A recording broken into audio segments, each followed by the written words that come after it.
आज हम लोग पढ़ेंगे दो चर वाले रैखिक समीकरण युग्म। तो सबसे पहले हम देखते हैं कि दो चर वाले रैखिक समीकरण का सामान्य समीकरण या मानक रूप या स्टैंडर्ड फॉर्म क्या होता है। तो दो चर वाले रैखिक समीकरण का सामान्य या मानक रूप जो होता है ax plus B Y plus C बराबर 0 होता है। इसको बोलते हैं स्टैंडर्ड फॉर्म या मानक रूप बोलते हैं दो चर वाले रैखिक समीकरण। इसमें जो होता है दो चर होता है, x और y चर है, ये भी चर है क्योंकि इसका वैल्यू हमेशा बदलते रहता है, इसलिए इसको चर राशि कहा जाता है। इसलिए इसमें दो चर का प्रयोग हुआ है, जैसे ax plus B Y plus C. इसमें ax और by क्या है, दो चर है, इसलिए इसको दो चर वाले रैखिक समीकरण कहा जाता है। जिसमें a नॉट इक्वल टू 0 होता है, b नॉट इक्वल टू 0 होता है, बट c 0 हो सकता है। तो उस केस में इसका जो रूप होगा ax प्लस बी वाई बराबर 0, ये स्टैंडर्ड फॉर्म होगा जब c इक्वल टू 0 होगा तब, जहाँ पे a और b c क्या है, रियल नंबर है, वास्तविक संख्या है। अब हम बात करते हैं रैखिक समीकरण युग्म के हल की। तो रैखिक समीकरण युग्म के हल अगर ज्यामितीय अनुसार देखें तो समीकरण का प्रत्येक जो हल होता है उसको निरूपित करने वाली रेखा पर स्थित एक बिंदु होता है। यानी कि ज्यामितीय के अनुसार अगर समीकरण का हल निकाला जाए तो उसको निरूपित करने वाली जो रेखा होती है उस पे एक स्थित बिंदु जो होता है x और y का बिंदु ही इस समीकरण का हल होता है। अर्थात दो चर वाले रैखिक समीकरण ax plus B Y plus C का जो प्रत्येक जो हल होगा x और y का मान ही क्या होता है, समीकरण का हल होगा। इस समीकरण को निरूपित करने वाली रेखा के एक बिंदु के संगत होगा, ये ज्यामितीय अनुसार होता है। तो यहाँ पे दो चर वाले रैखिक समीकरण युग्म किसे कहते हैं, आप देखेंगे दो चर वाले रैखिक समीकरण युग्म मतलब होता है जोड़ा। तो अगर यह रैखिक समीकरण युग्म कहलाता है, जैसे दो चर वाले रैखिक समीकरण a1x plus b1y plus c1, ये क्या है, एक ये समीकरण है। दूसरा a2x plus b2y plus c2, ये दूसरा समीकरण हो गया। तीन दोनों समीकरणों को हम लोग रैखिक युग्म कहते हैं।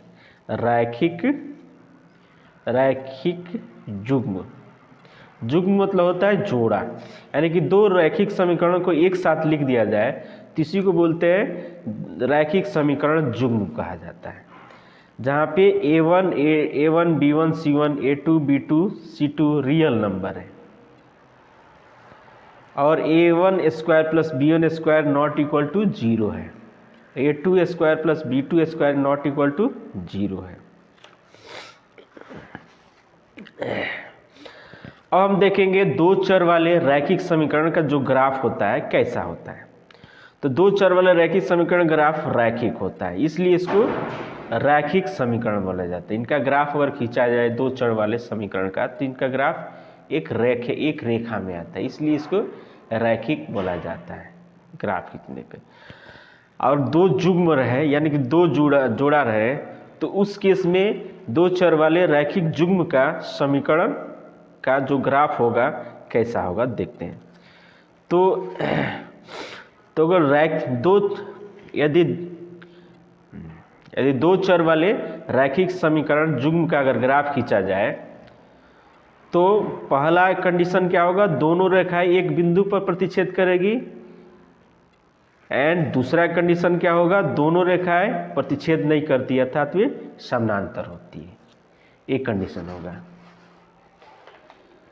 जैसे ये क्या होगा, समानांतर होगा, ऐसे ये क्या होगा, एक दूसरे को प्रतिच्छेद करेगी।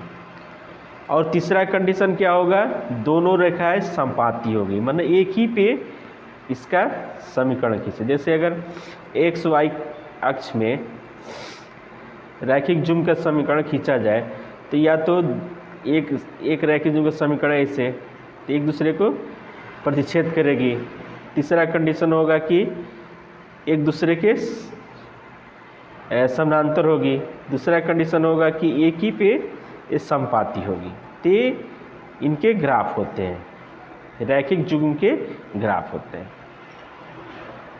अब हम पढ़ेंगे रैखिक समीकरण की हल, रैखिक समीकरण युग्म की हल। इसका हल कैसे होता है, कब होगा। यदि रेखाएं एक बिंदु पर प्रतिच्छेद करेगी तो रैखिक समीकरण युग्म का जो हल होगा एक अद्वितीय होगा, एक यूनिक होगा। और इस केस में अविरोधी समीकरण होगा। कैसा समीकरण होगा, अविरोधी समीकरण होगा। अगर रैखिक युग्म का अगर ग्राफ खींचा जाए, दोनों रेखाएं एक दूसरे के समानांतर है, तो उस स्थिति में कोई हल नहीं होगा। इस स्थिति में कोई हल नहीं होगा, यानी कि ये असंगत होगा, असंगत।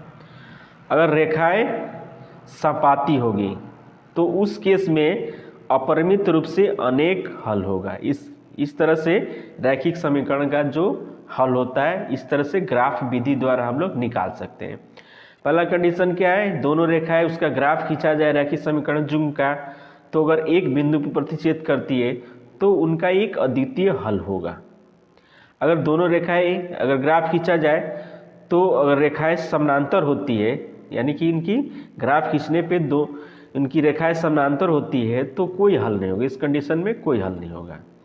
अगर रेखाएं समपाती हो तो अपरिमित रूप से अनेक हल होता है। तो इस तरह से रैखिक समीकरण के युग्म का हल एक ग्राफ विधि से द्वारा हम लोग निकाल सकते हैं। अगर बिना ग्राफ का अगर निकाला जाए, तो जैसे कि एक रैखिक समीकरण युग्म a1 plus a1x plus b1y plus c1 एक रैखिक समीकरण है। दूसरा है a2x plus b2y plus c2 बराबर क्या है, एक दूसरा रैखिक समीकरण है, दो चर वाले रैखिक समीकरण है।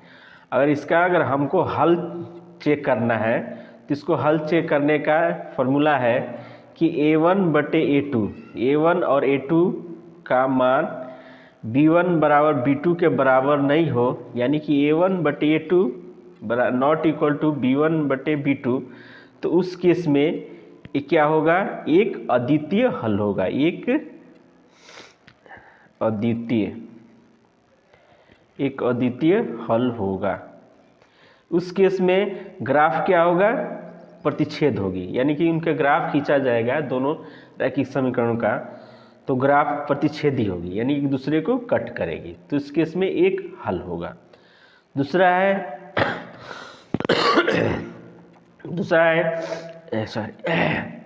अगर a1 बटे a2 इक्वल टू b1 बटे b2 इक्वल टू c1 बटे c2, तो इस केस में